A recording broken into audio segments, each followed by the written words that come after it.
I'll try to make this as interactive as possible and upbeat in my presentation because I'm going to have you guys do problems until 2:07. So we'll see. Probably a cartwheel in the middle, maybe. Probably not. No. Then you guys are on your own for the next 2 weeks reviewing if I have to try that out. All right. We got a list of hours and a list of average number of spores. Can you guys write an exponential regression equation? I'm going to try to find as many of these as possible and go over them because you guys were never taught this in any of the units. All right, where do I go to put the hours and the average number of spores in? List. Here we go. Let's roll. Let's go to a list. Clear them out. You guys won't have to worry on the Regents about clearing it out because you're going to clear your calculator, which automatically clears every list out.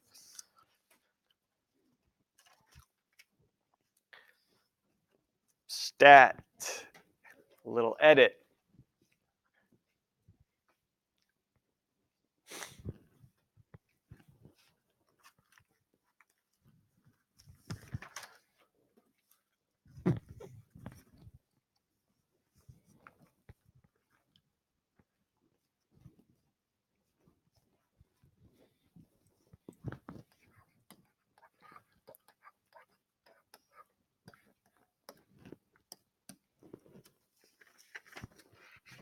We got them all in the list. Just finish up. A couple people finish up typing in. Please, you're there for 2 hours. You have to take a glance back. Did you type them in correctly? Because you forget a digit, it's all over.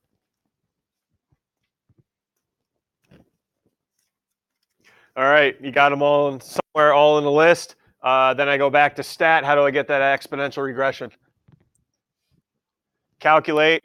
You got a bunch of regressions. Exponential's not showing until you go down to mine's choice 0. I'm not too sure what your choice is. You go down to choice 0 for me. Make sure L1, L2, or whatever list you put in and everything else is blank. And then you're going to head and calculate your regression. That first line tells you how to write it. You just have to substitute A and B in rounded correctly. So here we go. Y equals A value rounded to the nearest thousandth. Let's pick this up here. Let's pick this up. Who's got it? Rounded to the nearest thousandth. I'll start you. 4 point. Yeah, 168. You can put the multiplication symbol. You can put parentheses. Just signify it's being multiplied. B value rounded to the nearest thousandth. 3.981. And we raise that all to the, guys, that's 2 points right there. It's a 4-pointer, 2 points right there. Any issues getting that on your calculator? Because yes, I'll be pretty livid if you can't get that. All right, that's points we need. All right, now most of these Regents exams will not only have you write the equation from the calculator, but use it to answer a question now. So if you read through this whole paragraph, they're going to suffer illness if the number of spores exceeds 100. Use your equation to find out the time that it'll exceed 100. Where's the 100 going? If I'm looking for time, where's the 100 going? Oh, 100's not going in. X is what? Take a look. X is hours, right? That's time. That's what we're solving for here. So I got to plug it in for Y. I want to know the time, X, it's equal to 100. So 100 equals 4.168 times 3.981 to the X. Excuse me. I think we've done a ton of these already. You tell me. I'm not even going to say a word. What's next? To solve for X. What's next? Come on, get it. Divide by 4.168. Yep.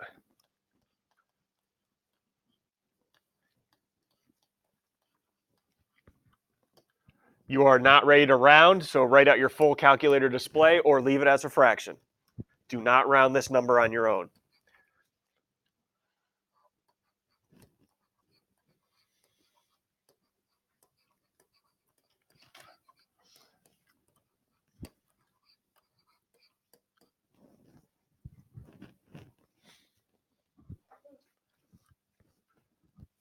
Still leaving it up to you. What's next? Come on, we've done a lot of these, guys. Come on, at this point. Come on. Okay, yep. Bring the X. Ready? Look. Bring the X to the front. And if you do that, yes, you have to log the number 3.981. And to keep everything balanced, what about on the other side? Log that number on that side.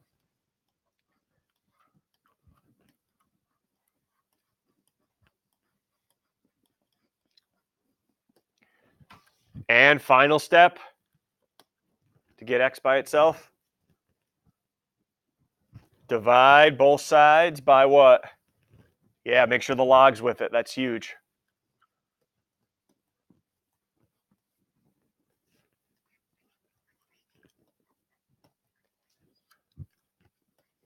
Everyone, I hopefully will be equipped with the fraction template just to plug this beast in.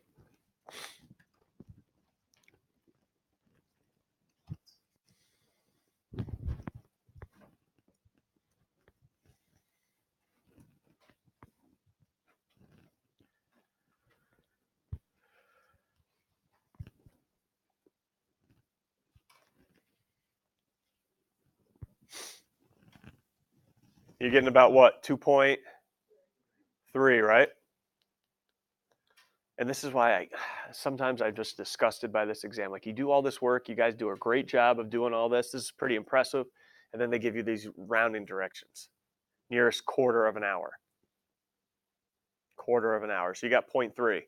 What's it closer to? Quarter of an hour. So you can't leave at 0.3. What do we mean? First, what do we mean by quarters? 0.25, 0.5, 0.75, right? What's it closest to? 0.25. So it's going to be 2.25. This is why it's ridiculous. You lose a silly point.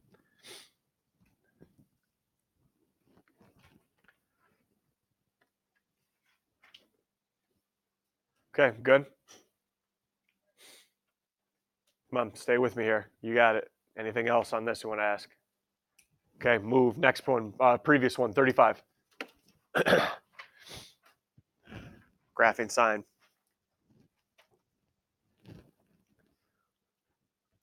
Okay, can you graph me a sine curve amplitude 2? Hey, I have not used this word. I think I have once or twice. I did never use the word midline. I use the word shift instead. All right, midline and shift go hand in hand. All right, midline is the same as the shift of the curve. The shift is minus 3/2 and a period of 2 pi. Graph that for me. Take a deep breath. How do I set up my x-axis? What is needed to set up the x-axis in a sine cosine curve? Key values. How do I get the key values? Period. It's already given to me. I don't even need to find it. So I can to find a key values, I take 2 pi and do what? Yeah, 2 pi. Yeah, 2 pi and divided by 4. So we're going to have a key value every, if you reduce that, pi over 2. That's your first value. Everyone, first tick mark on the x-axis is pi over 2. Keep going. What's the next one? Pi over 2. Just keep adding on the top. Just keep adding on the top. Add another pi. What do you have? 2 pi over 2, also known as pi if you want, or 2 pi over 2. Keep going. Next one. When does this end? Next one. Is there a next after 2 pi? No, because that was the period. One cycle, it says. That was the period. Stop. All right. Y-axis. What do I need to find to label my y-axis? Max and min. Here we go. What gets me to the max and min? Amplitude. What was my before I shifted? What was my min and max? -2 and 2. But then I shifted it down 3/2, or if you want, 1.5. So let me now know my new min and max.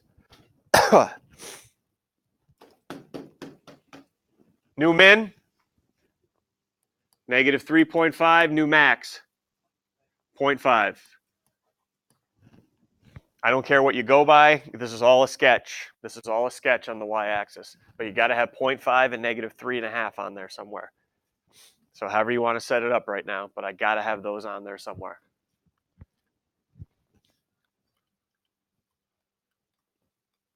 Doesn't have to be equal either, because it's just a sketch. So don't worry about, oh, this looks about 3 inches apart, so everything else has to be 3 inches. Nope.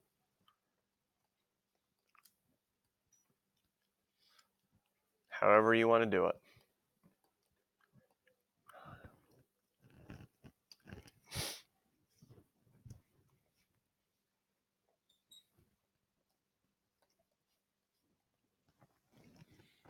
Anybody think about what I'm bringing in if we all pass?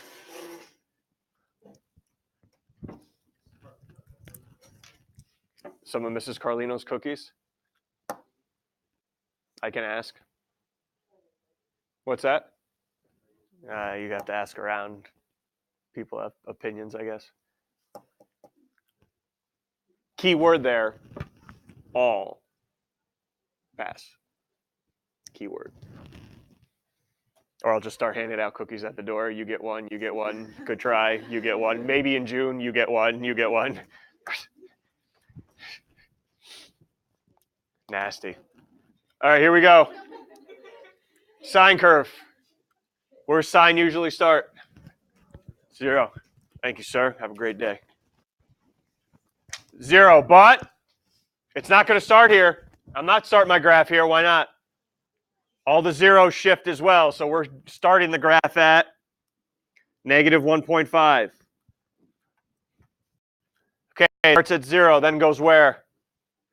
Max, which is 0.5. Next key value, 0.5.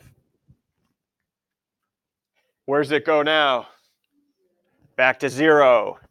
So at pi, it's 0. Then hits the minimum of negative 3.5. And then where does sine end after one full cycle? Back at wherever the 0 is. So back at negative 1.5. Nice smooth curve. No peaks or valleys. No heart monitors.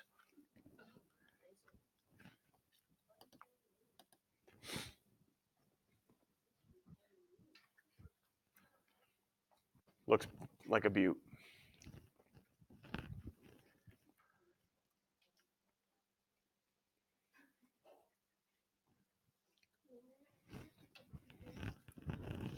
Questions before we go to part B? All right, you can do this. You can do this. Part B, explain any differences between a sketch of this new graph and the sketch from part A. So everyone look at the 2 equations right now. Actually, we don't have 2 equations. Never mind. Oh, I should have done that at the beginning with you, huh? Explain any differences. Well, take a look. What's the amplitude here? 2. Shift down 3/2, right? What's the only new part I added to this equation? What's the only new part? This part right here inside the parenthesis, right? Minus pi over 3. We've gone over this. If the darn thing's inside the parenthesis, where is it shifting? Left or right? Left or right, correct? It's going to shift left or right. It's minus, so it's going to shift right. So it shifts right. Don't just say right. How many units? Pi over 3 units. That's the only thing that's different.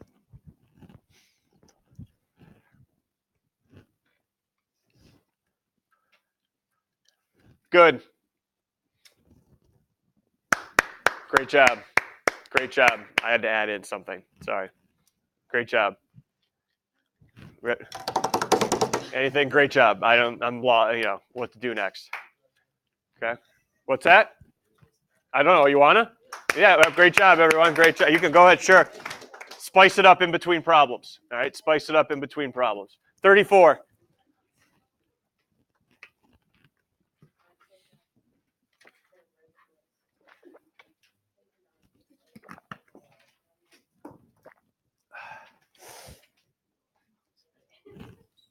Oh, Simon.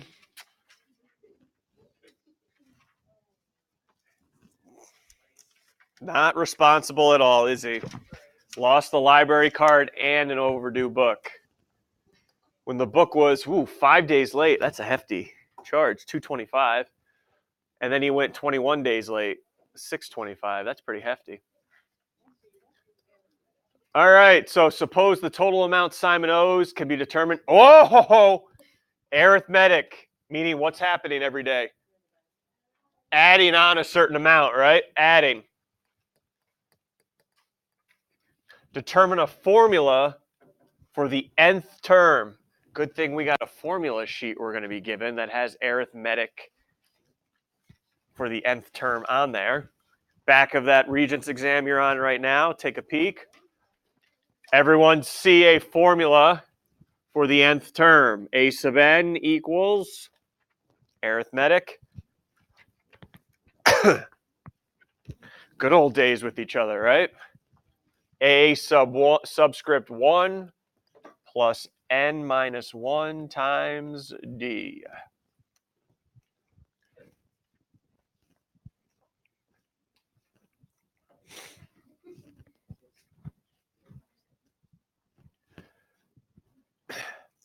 If we're writing it for the n term, n stays n, remember. N stays n, so we're not plugging in for n at all. But there are two values we do need. You need A1 and you need D. What's A1 again? That's the first term. Ooh, didn't give it to you. What did I give you instead? What did I give you? I gave you a fifth one, right? 5 days late. So the fifth term is 225. And what else did I give you? Whoa. It was 6.25. Yikes. I'm going to get the first term from that. Oh, we'll talk about it in a second. Anybody remember the D, what that was called? Oh, boy. Do not say discriminant. Somebody said fifth period, and I was ready to kick them out. Discriminant. You're just pulling strings here and just trying to get math vocabulary. Anybody? It is. That's the number I keep adding. What was the name? It does start with that. It does. I know. Look at that. Anybody? They eventually got it. No, don't.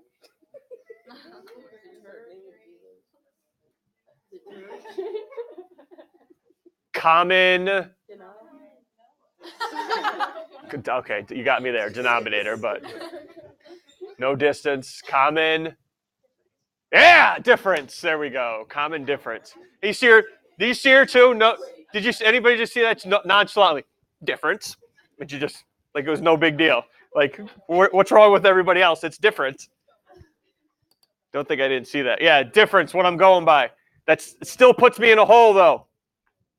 If the fifth term is 225 and the 21st term is 625, how am I going to figure out what I'm going by? Because I'm not guessing here. Is there a way maybe I can find out what I'm going by using this info here? Well, let's find the difference between these two. All right, let's find that. This is how we're going to find that D value. Find the difference of the two terms I know, which is what? 4? And how far apart are they? 21 minus 5. What's the difference in how far apart they are? So what am I going by, everyone here? Point. You guys have the calculators. 0.25. There's your D value, 0.25. Now, I'm not going to say anything anymore. You use that and the fact that you know the fifth term is 2.25 to go backwards and get the first term for me. Okay, you guys can do this. I don't need to hold your hand on that one. Go backwards and figure out what the first term must have been then.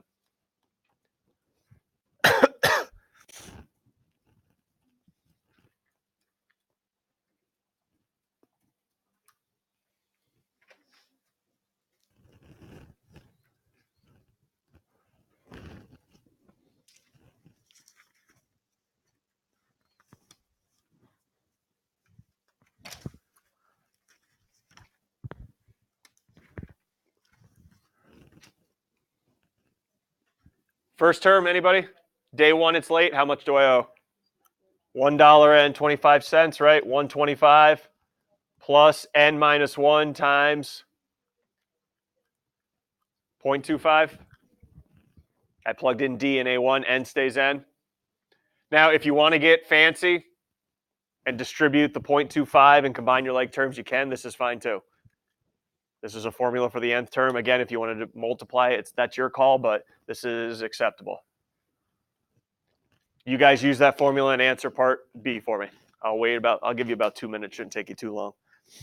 Use that formula. How much is he paying if it's 60 days late?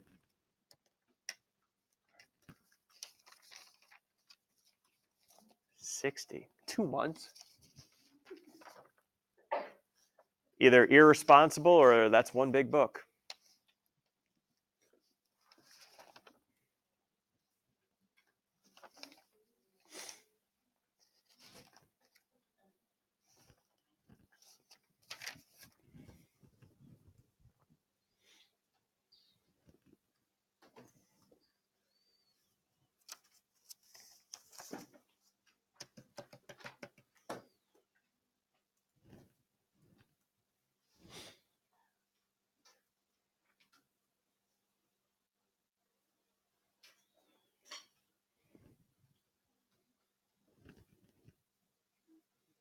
How much is he going to have to pay up? 16 bucks. Ooh. It's ridiculous for a library book. First library, how about those places, huh? Overrated or what? Yeah. Overrated. $16, all good? Okay, nice job. I don't know what to do in between here. I don't know. What do you want? Since we're on books, you want to talk about your favorite children's book back in the day? That's funny because that is exactly the first book somebody brought up in my other class. Or if you give a mouse a cookie. You give a mouse a cookie. Yeah. Is that where he went to school? Oh, give a mouse a cookie. I know everybody knows that book. Good Night Moon. Anybody? I was just gonna say. Good Night Moon. Yep. That's a popular one in our household. No, David. That's another one.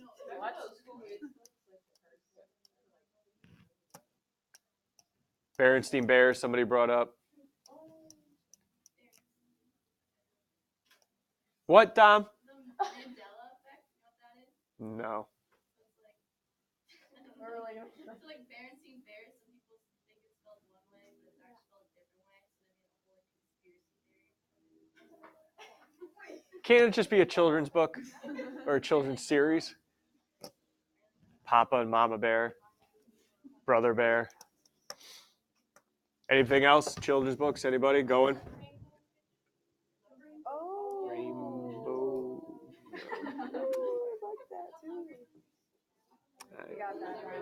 That was the first one we did.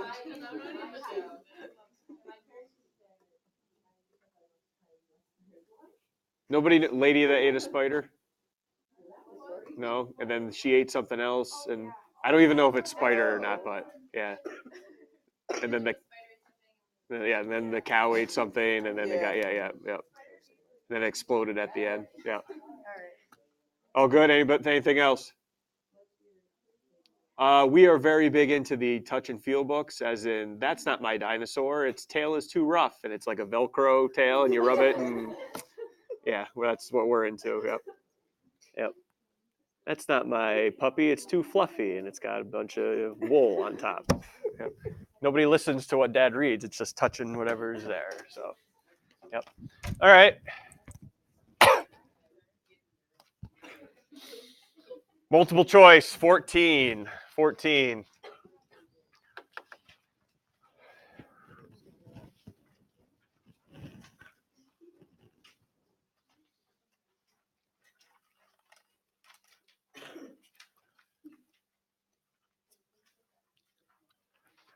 All right, as we read it, inverse, first thing we're thinking about 2 weeks from today, inverse.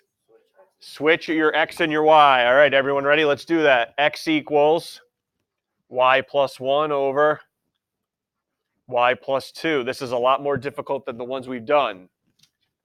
Because now we have to solve for y, but the problem is y's in two places. It's y minus 2. Oh, why don't you guys calm it down? Everyone's got criticism. No, it's minus.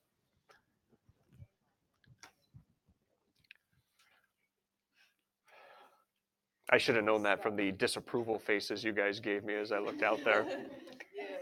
Yeah. Yep. All right. Oh boy, we're only halfway through. All right, I got to get y by itself. All right, I can't just add 2 over, subtract 1. I got to get the y's by itself. So anything up here you think you can do, I'll just listen to anything to eventually try to get y by itself. Anything look like you can do, or maybe you want to do, just throw it out. Who cares? I'll look the other way. Don't worry.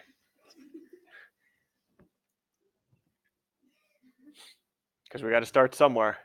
Try to get y by itself. Come on, throw it out. I like it.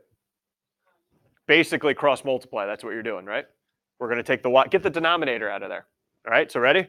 X times y minus 2 equals y plus 1. Hey, I like it. You guys can do this stuff. All right, we're going to eventually get y by itself, but what do you think you want to do now?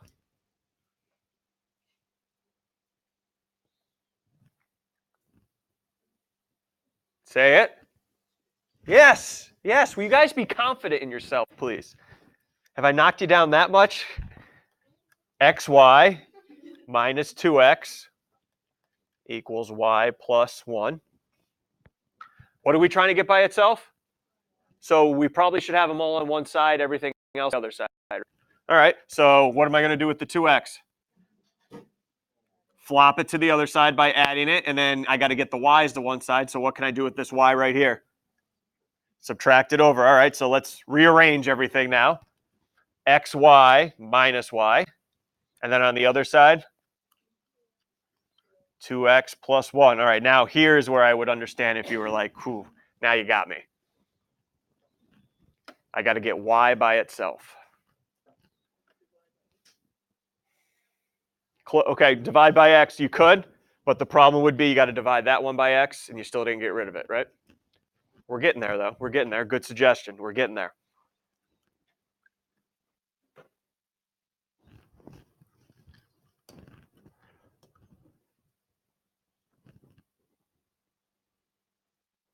Anything you see you can do? Go. What?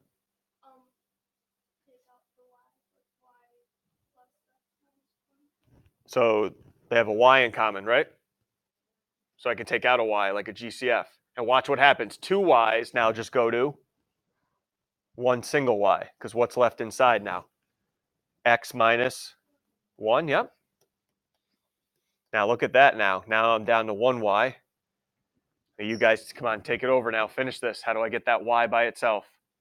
What do I do with the 2? What do I do with the x minus 1? Yeah, Grace, there you go. Divide it all by x minus 1. Y equals 2x plus 1 over x minus 1. That's a choice, I hope, right? Okay.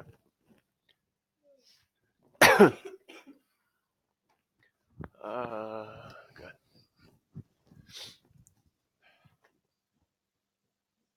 Questions there? That was a little bit tougher inverse problem. Anything? What do we do now before I go on to the next problem? What's next?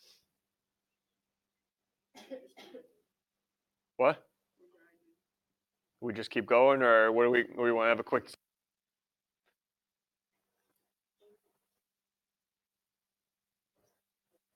As a kid, so you guys, I'm a lot older, so that's now.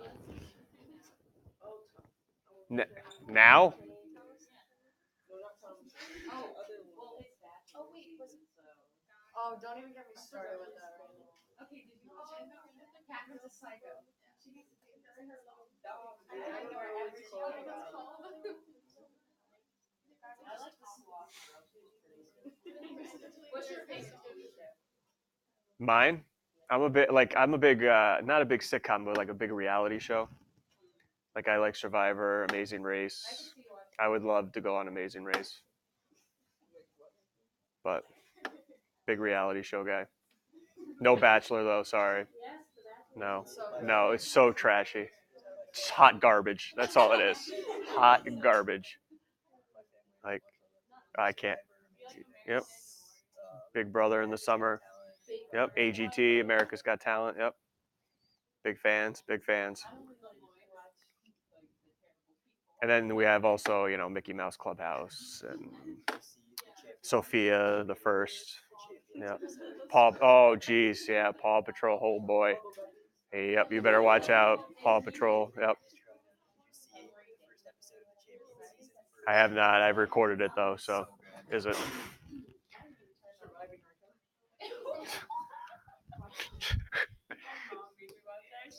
Oh boy, bunch of garbage. All right, number one now. Number one. Going to number one.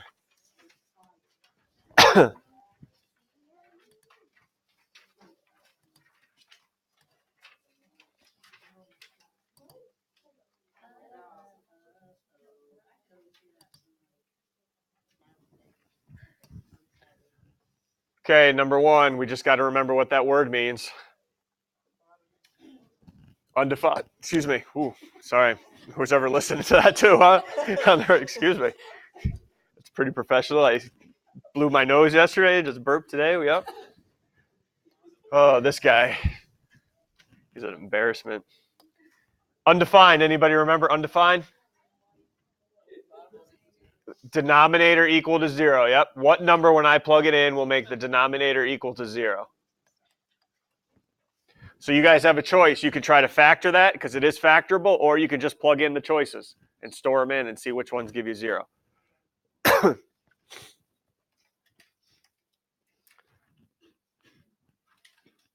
Try to factor it.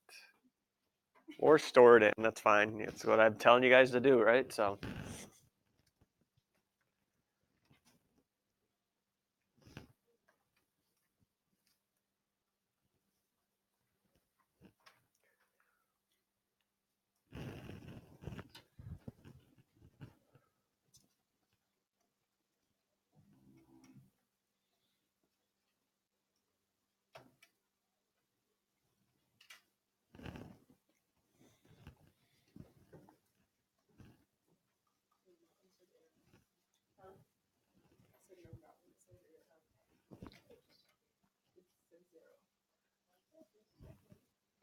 Well, if you plugged in the whole fraction and it said undefined, that would be a correct response.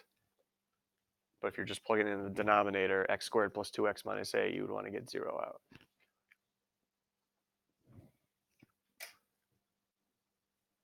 We finding numbers that work? I say numbers.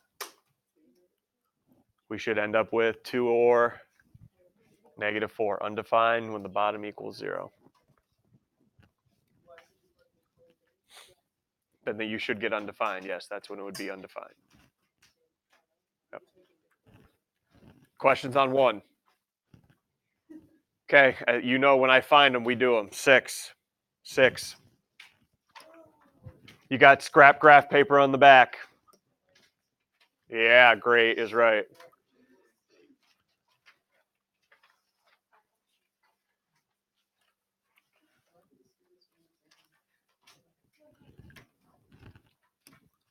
Scrap graph paper on the back. Formula sheet you're not given is the formula for a parabola, even though we won't need most of it right now.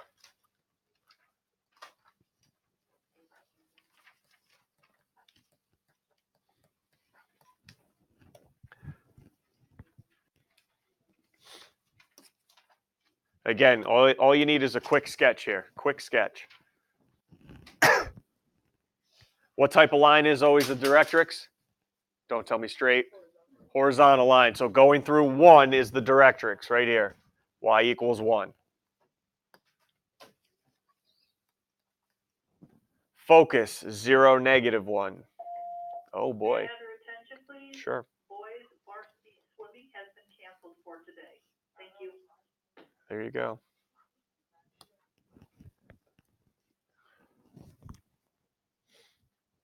Looks like we'll end it on this one. Okay, you guys got the setup, right? You tell me, is this probably going to open up or down? Because this answer will eliminate two choices. Down. It can never cross the directrix. It can never cross the directrix. So which one are we going to eliminate? Okay, if it opens down, what's that mean in front? Got to have a negative. So see you later, choices 3 and 4. All right, now you got to help me find the vertex. Where's the vertex located as far as the directrix and focus go? It's where? Halfway in between. How many units are these apart? 2 units, right? So the focus will be, vertex will be at 0, 0, yep. There's the vertex at 0, 0, which means H and K are both going to be 0. They're going to be wiped out, right? Last value, and this will finish the problem off for us, is the p-value. The distance from the focus to the vertex is the p-value. The distance from the focus to the vertex, how many units is it? How many units away are they? 1. So ready? When I plug in 1, what's it become? 4 times 1? 4, and we said it was a negative because it was opening down. The only thing that comes, I don't need to go over the rest of it. The only thing that's going to come close, choice 2, -4. Oh, wait, we got time for one more. Yeah, let's go. Let's go. Right down below, number 7.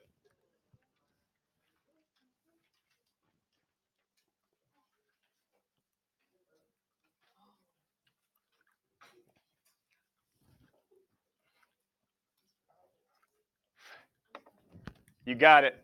Ready? Which diagram represents it? Oh, anybody know that Greek letter? What did we say when we did the beta?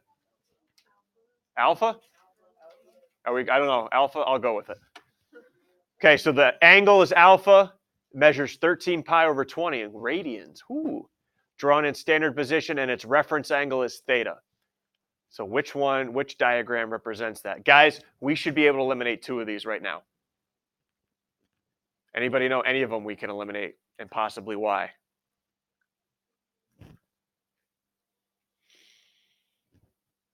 Going.